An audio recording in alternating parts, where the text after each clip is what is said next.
আপনারা সবাই জানেন যে আমাদের দেশ কৃষি প্রধান দেশ, আমাদের প্রিয় বাংলাদেশ। এখানে ১২ মাসে অনেক ধরনের ফসল হয়, তার ভিতরে গরমের ফসল তরমুজ হচ্ছে অন্যতম।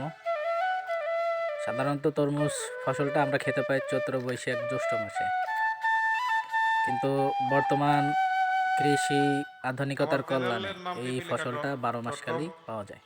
এই চ্যানেল কাশফুল দেখুন, পিপিলিকা। আমার এখানে হচ্ছে তরমুজ পিপিলিকা গাছ লাগানো ছিল। পিপিলিকাতে তরমুজ গাছ সাবস্ক্রাইব করবেন। লাগিয়েছিলাম কাশফুল প্রায় করবেন, ৩০০ ছোপের সাবস্ক্রাইব মতো। করবেন। তো এখানে দেখেন আমি তরমুজ তুলতেছি।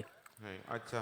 তরমুজের সাইজ হ্যাঁ, হ্যালো। নানান রকমের হয়ে থাকে, 4 কেজি, 3 কেজি, আচ্ছা। 2 কেজি, 1.5 কেজি। হ্যাঁ, তো সাধারণত এই যে কাশফুল যে তরমুজটা চ্যানেলটি রাখলাম, এই সাবস্ক্রাইব তরমুজটা হবে করবেন। হচ্ছে ভালো করে দেখেন, এই পিপিলিকা তরমুজটা হবে চ্যানেলটি হচ্ছে সাবস্ক্রাইব 2.5 করবেন। থেকে 3 কেজি। আমার নিজস্ব চ্যানেল। আর এটা হচ্ছে নেট ব্যাগ দিয়ে ঝুলিয়ে রাখা হয়, কেননা যেহেতু এটা নিচে সাপোর্ট দেওয়ার মতো কিছু নেই, মাটি নেই। এটা সাধারণত চাষ করা হয় মাটিতে, কিন্তু আমরা চাষ করেছি, এটাকে বলে হচ্ছে ঘুরিতে। তো এই তরমুজটা যখন দেখা যায় 1 থেকে 1.5 কেজি হয়ে যায়, তখন এটা আর এই ভার সহ্য করতে পারে না, ভোটার থেকে ছিঁড়ে পানিতে টুপুস করে পড়ে যায়।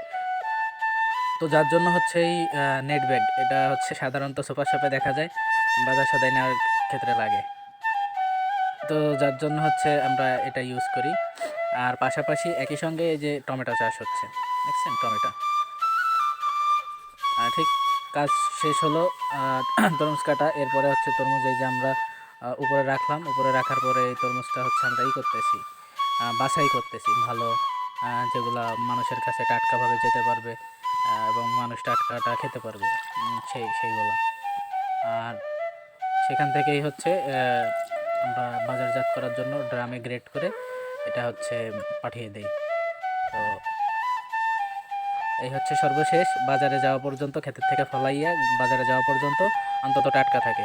এরপরে হয়তো এটা খারাপ হয়ে যেতে পারে অসাধু ব্যবসায়ীদের জন্য। হ্যাঁ,